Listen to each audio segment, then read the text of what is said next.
What's up, everyone? I'm Aaron, the Sober Life Coach. I'm a coach out there, and I've been sober for the past 7 years. And today in this series, we're talking about how to some of the myths that alcohol has told me, some of the lies alcohol told me, like it helped me sleep, it relieved my anxiety, it relieved my stress.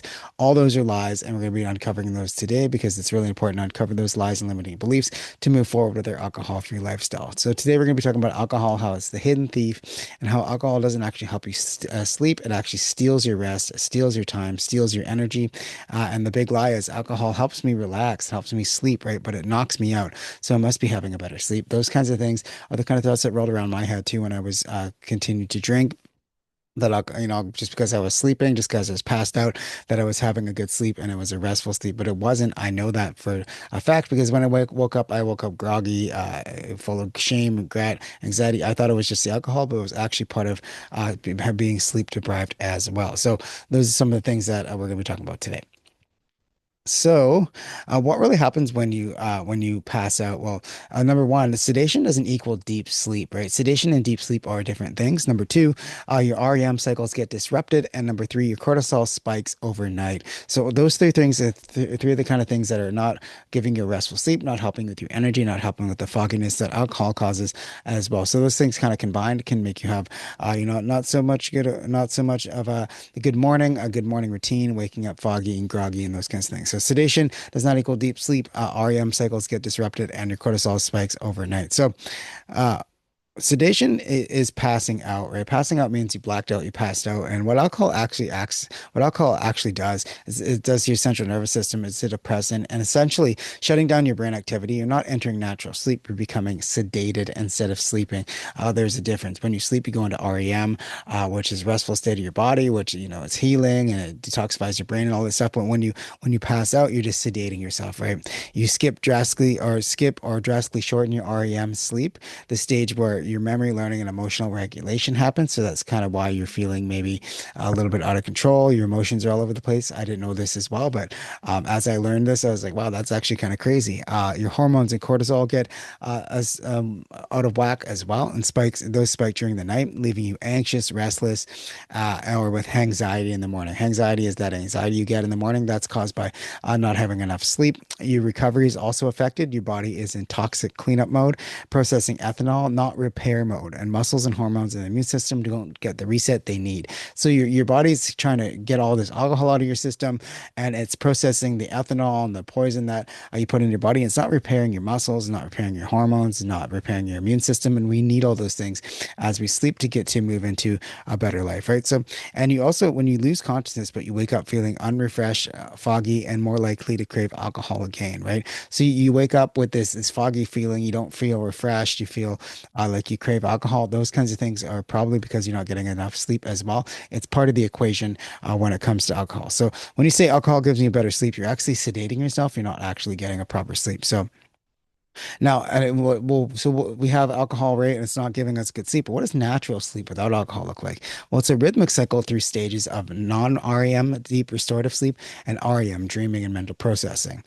You get slow wave sleep that restores physical energy, REM sleep that processes memory, emotions, and creativity. So you're getting that actual natural sleep cycle. Your hormones also start improving over time. So your growth hormone spikes, it repairs tissues, balances hormones, boosts metabolism, and cortisol stays low until morning. So if you're exercising, that's why when you work out, you got to get a lot of sleep as well. Because if you work out and you don't get enough sleep, you're not going to get that same boost and muscle repair as you would without getting a good rest. So you get true healing and restoration happens, right? Your immune system starts to recharge, your brain detoxifies, energy stores start to refill.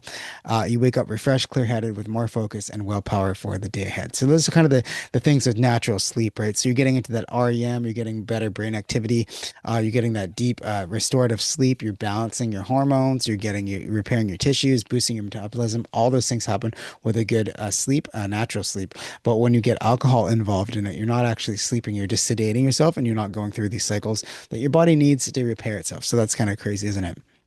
And the key difference is sedation means lights out, right? Your brain is drugged into unconsciousness, but robbed of the natural cycles of sleep. Natural sleep resets your brain, right? You get actively repair and charge through a precise rhythm of stages. That's why you get 8 hours of sleep passed out, and you get 8 hours passed out, and you still feel wrecked in the morning. But 6 to 7 hours of real sleep, actually free, alcohol free, leaves you sharper, calmer, and more energized. That's why you feel a little bit better when you start getting an actual restful sleep, right? So, what happens with your next sober morning? Well, one night without alcohol, you get a deep REM sleep. So, if you go to sleep tonight, you don't have alcohol, you're going to get that deep REM sleep. And over time, you're going to have more energy, clearer thinking, proof you can change, those kinds of things. So, there is a benefit to sleeping without alcohol, and there is definitely, a consequence to sleeping with alcohol because it's just sedating you. It's not actually improving your sleep. So let's disrupt those thoughts today. So we're going to use the Dare to Be Sober method to kind of get through this limiting belief today and kill that myth for good. So number one, we're going to disrupt the thought. So we're going to say alcohol. Well, you say to yourself, alcohol helps me sleep. Let's disrupt that thought. Let's think about it. Alcohol doesn't actually help me sleep. It actually makes my sleep worse. It's not putting me through these REM cycles, and I'm just knocking myself out. I'm not actually getting a sleep. So alcohol helps me sleep. Let's disrupt that thought when you have it. Okay. Ask yourself, did I wake up rested or foggy? When you even have a couple of drinks, ask yourself in the morning, did I wake up rested or am I foggy, full of guilt and shame and anxiety, those kinds of things? What happened there? Am I waking up and living the best sober morning I can? Am I able to do my morning routine, get some exercise in, have a coffee, do some journaling, those kinds of things? Or am I just waking up foggy, full of shame, and full of guilt? And maybe it's because you're not getting a good sleep as well. So that could be part of the equation when you're thinking about that. And then let's reframe it. Sobriety is the real test, right? Alcohol doesn't help me sleep at all, right? Sobriety is the real thing we need. Sobriety is the one of the things that we need in our life because alcohol doesn't help me sleep at all. If I say alcohol helps me sleep, what does it actually do? What it actually helps me, it gives me a worse sleep, right? So let's kind of reframe that and see the opposite of what that is, right? If you say alcohol helps me sleep, well, you can actually say, well, alcohol doesn't actually help me sleep at all because it doesn't put me in a restorative state. I don't actually get any sleep at all. So kind of reframe that in your mind, and that kind of uncovers those limiting beliefs and kind of, puts them up against each other, and you can see the truth. The truth is alcohol as actually not helping you sleep. It's not helping you at all, right? And let's execute. So choose one sober night this week. Let's skip the drink this week, just one time, and track how you feel the next morning, right? And then compare sober sleep versus alcohol sleep. Let's compare those two things. Just one sober morning. That's all we're going to get to. That's the first horizon that I teach my clients to get to, and that's the first horizon I want you guys to get to as well. And horizons are these kind of things that we look forward to, right? And the first one I would look forward to is just getting a couple sober mornings in, right? And if you get a couple sober mornings, you can kind of compare and contrast. Did I get a good sleep? How do I feel in the morning? Those kinds of things. And alcohol could be coming out of your body for, 3, 4 days, maybe up to a week. So you're still detoxifying. So I wouldn't be too worried about exactly how you're feeling right in the beginning, but you are going to feel better once you get a little bit of a restful sleep. You're going to feel a little bit better. You're going to have a little bit more energy. You're going to have a little bit more focus and those kinds of things as you progress through this. So there's going to be a contrast there with actual sleep. I know I had that contrast. Remember, I used to wake up foggy and tired and groggy. And then when I started getting real sleep, I was like, wow, I actually feel better. I have more energy for my kids. I have more energy for the things I need to do in life. So it was definitely a big contrast. So today's mission is disrupt, ask, reframe, and execute with the Dare to Be Sober method, right? We're going to disrupt the thought that alcohol helps me sleep. Whenever you have that thought, just say, okay, I need to stop for 2 minutes. I need to take a minute. I need to take a break. What is this thought actually telling me? Well, it's telling me that I want to have alcohol because it's going to help me sleep. And then ask yourself, well, I had alcohol yesterday, and did I wake up rested or did I wake up foggy? You're probably going to say, well, I woke up foggy, right? And then once you get a couple sober mornings under your belt, you're going to ask yourself, well, did I wake up rested or foggy that morning? Well, probably not as much, right? You probably got a better sleep. And then reframe it. Sobriety is the real test, and that alcohol does not actually help me sleep. When you say alcohol helps me sleep, just battle it with the other option is alcohol actually makes my sleep less restful. I'm not getting into the REM. I'm not actually letting my body detoxify and all the things we learned about today. That's the truth. And so we can kind of battle those limiting beliefs and start believing a new belief with the reframe. And then execute. Choose one sober night this week. Track how you feel in the morning. Let me know. You can always email me at aaronosberg at soberand6.com. You can email me there. You can DM me on Facebook. You can just contact me those ways to see. I would love to see what you guys are feeling, how your sober mornings are going when you start getting a little bit better sleep, because that's going to be super super helpful as well. So the number one horizon that I would say you guys should focus on is just the next sober morning and ask yourself, do I want to regret tonight or do I want to have clarity in the morning?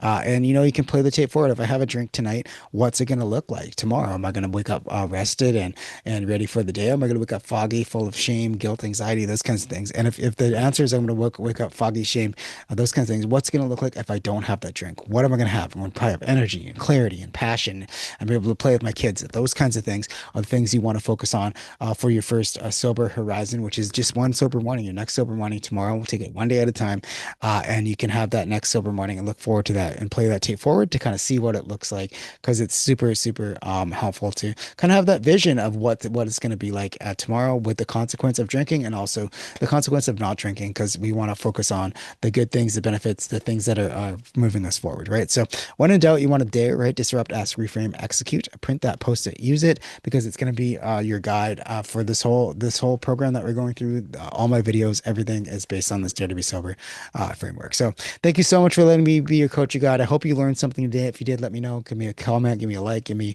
a share. Email me at aaronosberg@soberand6.com.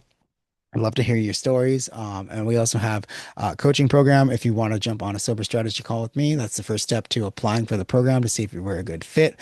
Either way, you're going to leave with a plan. I'll give you a 30-day plan to kind of walk you through the horizons and how to get there over the next 30 days. But if you want more accountability, support, those kinds of things, then we can talk about one-on-one coaching as well. Anyways, guys, have yourselves a beautiful day. I will see you guys in the next video tomorrow where we're killing more myths and breaking down those limiting beliefs around alcohol.